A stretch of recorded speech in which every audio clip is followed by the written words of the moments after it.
രാത്രി പ്രഖ്യാപിച്ച പട്ടാള നിയമം നേരം പുലരും മുൻപ് പിൻവലിച്ച ദക്ഷിണ Korean president Yoon Suk y'all. ജനങ്ങളുടെ കടുത്ത പ്രതിഷേധമാണ് പട്ടാള നിയമം പിൻവലിക്കാൻ സുക്യോളിനെ നിർബന്ധിതമാക്കിയത്. സൈന്യം പാർലമെന്റ് വളയുകയും നിയന്ത്രണം ഏറ്റെടുക്കാൻ ശ്രമിക്കുകയും ചെയ്തിരുന്നു. പാർലമെന്റിൽ ജനപ്രതിനിധികൾ ഒറ്റക്കെട്ടായി ഈ നിയമത്തിനെതിരെ വോട്ട് ചെയ്യുകയും ചെയ്തു. ഇതോടെയാണ് പട്ടാള നിയമം പിൻവലിക്കാൻ സുക്യോൾ നിർബന്ധിതനായത്.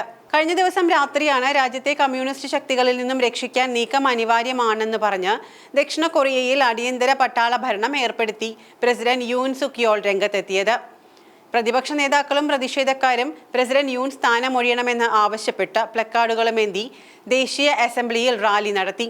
Korean federation of trade union Yoon രാജിവെക്കുന്നതുവരെ അനിശ്ചിതകാല പണിമുടക്ക് നടത്താൻ തീരുമാനിച്ചിട്ടുണ്ട്. പട്ടാള നിയമം പ്രഖ്യാപിച്ചതിന് പിന്നാലെ വലിയ ജനരോഷമാണ് തലസ്ഥാനത്തും രാജ്യത്തിന്റെ പല ഭാഗത്തും അരങ്ങേറിയത്. അടുത്ത വർഷത്തെ ബജറ്റ് ബില്ലിനെ ചൊല്ലി യൂൻസിന്റെ പീപ്പിൾ പവർ പാർട്ടിയും മുഖ്യ പ്രതിപക്ഷ ഡെമോക്രാറ്റിക് പാർട്ടിയും വാഗ്വാദം നടക്കുന്നതിനിടെയാണ് അടിയന്തര പട്ടാള ഭരണം ഏർപ്പെടുത്തിയത്. പ്രതിപക്ഷ പാർട്ടികൾ ഉത്തര കൊറിയയോട് അനുഭാവം പുലർത്തുന്നുവെന്നും യൂൻ ആരോപിച്ചിരുന്നു. പ്രസിഡന്റ് രാജിവെച്ചില്ലെങ്കിൽ ഇംപീച്ച്മെന്റ് നടപടികൾ ആരംഭിക്കുമെന്ന് ദക്ഷിണ കൊറിയയിലെ പ്രധാന പ്രതിപക്ഷ പാർട്ടിയായ ഡെമോക്രാറ്റിക് പാർട്ടി അറിയിച്ചു.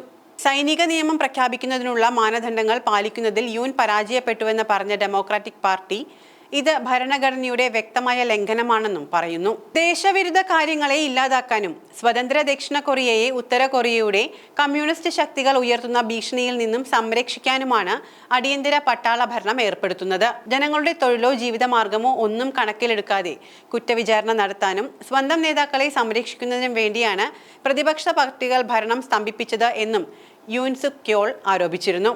പട്ടാള നിയമത്തിലൂടെ ജനാധിപത്യ രാജ്യത്തെ പുനർനിർമ്മിക്കാനാകുമെന്നും അദ്ദേഹം പറഞ്ഞിരുന്നു. പിന്നാലെ എല്ലാ പാർലമെന്ററി പ്രവർത്തനങ്ങളും താൽക്കാലികമായി നിർത്തിവെക്കുന്നതായും സൈന്യം അറിയിച്ചിരുന്നു. തുടർന്നാണ് ഗത്യന്തരമില്ലാതെ ദക്ഷിണ Korean president Yoon Suk y'all പട്ടാള നിയമം പിൻവലിച്ചത്. പാർലമെന്റിന്റെ 2/3 ഭാഗവും അല്ലെങ്കിൽ 300 അംഗങ്ങളിൽ 200 പേരെങ്കിലും പ്രസിഡന്റിനെ ഇംപീച്ച് ചെയ്യുന്നതിനെ അനുകൂലിച്ച് വോട്ട് ചെയ്യണം.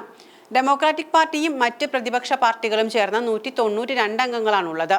ആവശ്യമുള്ള എണ്ണത്തിൽ 8 അംഗങ്ങളുടെ കുറവാണ് അനുഭവപ്പെട്ടത്.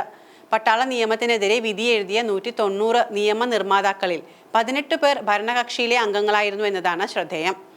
ഇതേ തുടർന്ന് പട്ടാള നിയമത്തിനുള്ള പ്രമേയം അസാധുവാക്കി പ്രഖ്യാപിക്കുകയായിരുന്നു. പ്രസിഡന്റ് യൂനിനെ ഇംപീച്ച് ചെയ്താൽ പ്രധാനമന്ത്രി ഹാൻ ഡെക് സു അദ്ദേഹത്തിന്റെ പ്രസിഡന്റ് ചുമതലകൾ ഏറ്റെടുക്കും. അതേസമയം രാഷ്ട്രപതിയുടെ വിധി ഭരണഘടനാ കോടതി തീരുമാനിക്കും.